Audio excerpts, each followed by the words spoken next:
guys, to this video, samahan niyo ako magluto ng ginataang halo-halo gamit ang Alaska Evap.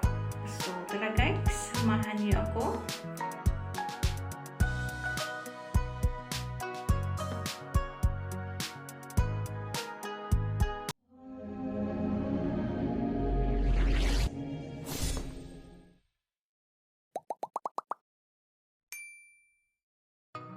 So, ayan guys, ito yung ating mga sangkap. Ayan, meron tayong saging, hinog na langka. Tsaka meron tayong, ayan, yung purple ay, ano yan, ube, kamote, saka gabi. Ayan, tsaka meron din tayong gata, at asukal, tsaka meron din tayo dyan Alaska Evap. So, ayan guys, tinawag ko itong ginataang halo-halo. Gawa nang wala naman akong sangkap na bilo-bilo. So, ayan, ilagay natin yung ating pangalawang piga. Ayan guys, yung pangalawang gata natin. So, ilagay lang natin muna dito sa ating kaserola.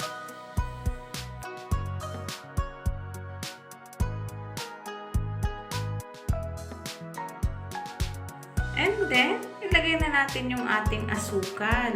So, para matimpla natin ng maayos kung tama na ba sa ating panlasa yung tamis, unahin na natin paglagay yung asukal para ma-dissolve na siya dyan sa pangalawang piga.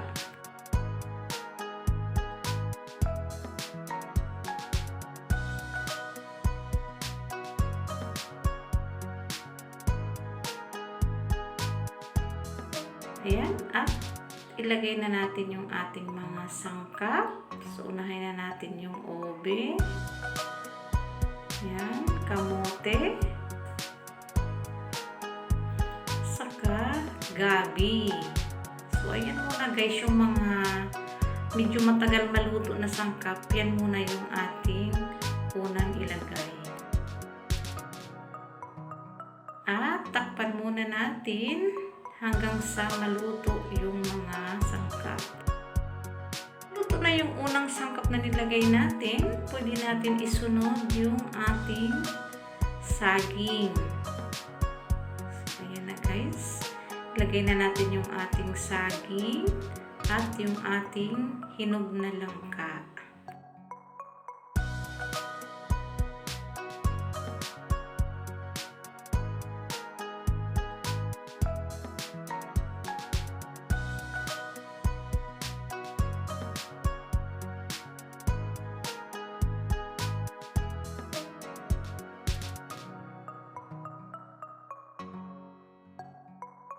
Takpan muna natin ng ilang minuto para maluto yung ating saging at langka.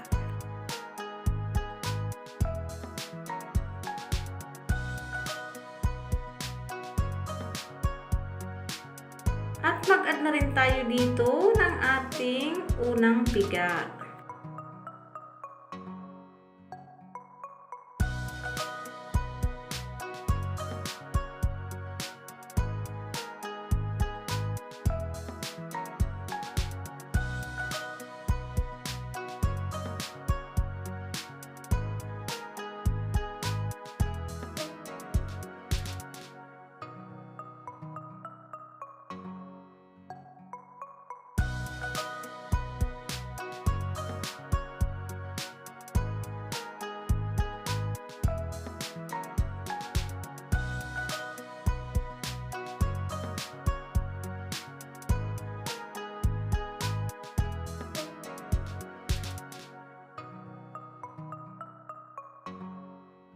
Lang natin kumulo hanggang sa manuot yung linamnam ng ating gata.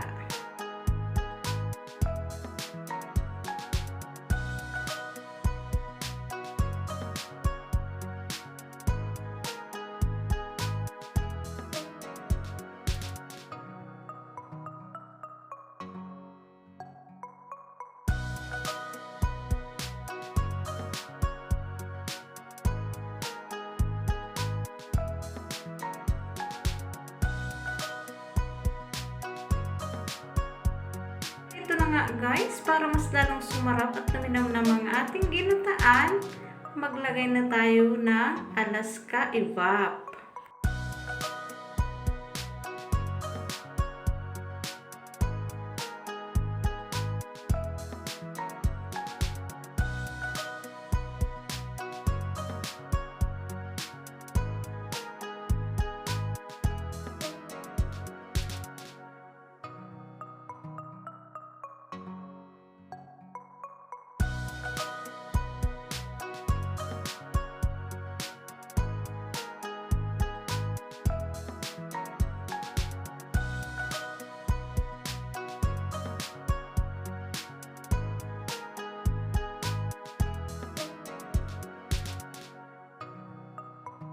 So this is it.